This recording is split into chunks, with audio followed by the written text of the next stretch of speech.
Heart of Darkness is about imperialism. A man named Charlie Marlowe tells the story of how he traveled into Africa and met a man named Kurtz, who was working for a European trading company. Kurtz went into the jungle to find ivory, but also apparently with these ideas about bringing European civilization to Africans, whom Europeans considered savages. But Kurtz's ideas failed, and he became a savage himself. The book begins with some men lazing around on the deck of a yacht, waiting for the tide to go out on the Thames River. One of the men, Charlie Marlowe, imagines what it was like when the first Romans explored the area some 1900 years earlier, back when it was still untamed marshland that had yet to be civilized. The thought leads him to recount his own story about traveling to an uncivilized place. Marlowe has already been a sailor for years at this point, and he gets a desire to go to Africa, which had fascinated him when he was a boy because it was largely unexplored. Right away he finds a job with a European trading company. He's the captain of a steamboat that's headed into the center of Africa, where they export ivory. Marlowe leaves on a French steamer and heads down the African coast to the river where he's supposed to meet his boat. The trip takes more than 30 days, and along the way he sees a French gunboat firing blindly into the jungle, apparently engaged in a war with the natives. He says there seemed to be something insane about it. Marlowe arrives at the first company station. All around he sees men who have been taken captive and put to work. The company calls them criminals, but they're basically slaves. Marlowe is stuck at the station for another 10 days, and he learns about Mr. Kurtz, an agent for the company in the deepest part of the jungle. He hears Kurtz is a remarkable man, and that the higher-ups in Europe have big plans for him. It takes another 15 days of hiking through the jungle before Marlowe finally reaches the central station, where he's supposed to pick up his steamboat. But when he gets there, he finds out his steamboat has sunk. The manager of the station estimates it will take Marlowe 3 months to fix it, and urges Marlowe to hurry. They need to relieve the upriver stations, and there have already been so many delays that he doesn't know who's dead and who's alive up there. The manager also mentions Kurtz, calling him the best agent they have. He sends out more ivory than all the other agents combined. In the months it takes him to fix the boat, Marlowe meets the station's brickmaker, though Marlowe never sees evidence of any bricks being made in his time there. The brickmaker mentions Kurtz, calling him a prodigy, and an emissary of pity and science and progress. One evening, Marlowe overhears a conversation between the station manager and another man. This man, who happens to be the station manager's uncle, is the leader of the El Dorado exploring expedition, a greedy mining group searching for anything valuable in the region. Marlowe only picks up snippets of their talk, but he gathers that more than a year ago, Kurtz sent a note to the manager asking to be left alone. Since then, Kurtz had sent a large quantity of high-quality ivory down the river in a fleet of canoes. Marlowe also hears them say that a competitor has intruded on Kurtz's district, and they think he should be hanged to make an example of him. Eventually, Marlowe begins the long journey upriver. The manager and some others go with him, and they enlist 20 Africans who Marlowe says are cannibals. The manager favors one of them, a young boy. During the trip, they pass tribal villages whose inhabitants shout and jump around when they see the boat. Marlowe says it thrilled him to think of the humanity he shared with these prehistoric people. He implies, in an arguably racist way, that even though he's civilized and European, he could feel a primitive part in himself, responding to their shouts, and that everyone has this vestigial, prehistoric instinct. They come to a hut made of reeds on the riverbank, and Marlowe gets off the boat to explore. There's a wood pile out front, and on top of the pile is a board with writing that says, "Wood for you, hurry up, approach cautiously." In the hut, he finds a book called An Inquiry into Some Points of Seamanship, so Marlowe surmises the resident must have been English. The manager thinks it's the intruder he heard about.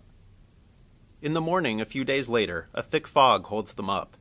They can't move because they can't see anything, and then they hear this loud scream. But nothing happens, and eventually the fog clears. They're attacked 2 hours later, when they enter a very narrow channel of the river. The attackers fire arrows at them.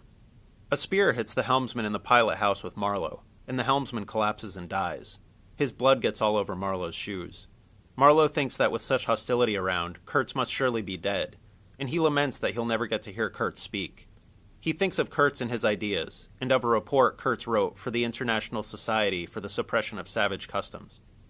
In the report, Kurtz wrote that the white man, because he is so developed, must appear to the savages like a supernatural being. With that authority, the white man can exert a power for good that is practically unbounded. In other words, the white man can civilize them. But Marlowe says Kurtz wrote this before he became unstable and started taking part in tribal rituals. After that happened, Kurtz added a note at the end of the report that said, "Exterminate all the brutes." On the river, they come to a clearing, and up on a slope they can see a decaying building. A man waves to them from the shore. They finally reached the inner station, 2 months after leaving the central station. While the manager and some of the others hike up to the station, Marlowe talks to this man. The man is a Russian who works for a Dutch trading company, and for 2 years he'd been on the river. That's how he met Kurtz. He's the intruder the manager worried about, and the one who left the wood for them at the hut, which used to be his house. This Russian says the locals didn't mean any harm by attacking. They were afraid Kurtz would be taken from them. He tells Marlowe that Kurtz has enlarged his mind, and says Kurtz speaks eloquently about things like love. Marlowe learns that Kurtz has been raiding the nearby villages for ivory, with the help of this tribe, which treats him like a god. While Marlowe talks to the Russian, he looks up at the station through binoculars, and he realizes that the tops of the fence posts are actually human heads.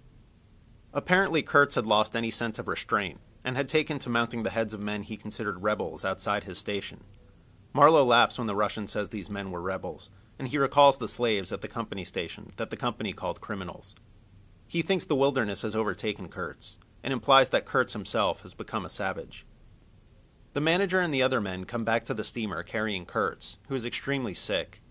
While Kurtz goes through his mail, the manager motions to Marlowe to leave, so he can speak in private with Kurtz. Marlowe hears Kurtz shouting about how they're interrupting his plans, and he swears he'll return and carry out his ideas. The manager comes out and tells Marlowe that Kurtz has done the company more harm than good, because Kurtz's method was so unsound. The Russian approaches Marlowe and asks him not to talk about anything that will damage Kurtz's reputation when they go back. Marlowe tells the Russian he should leave, and warns him that the manager wanted to hang him, and the Russian runs away that night. Sometime after midnight, Marlowe awakes and finds Kurtz gone.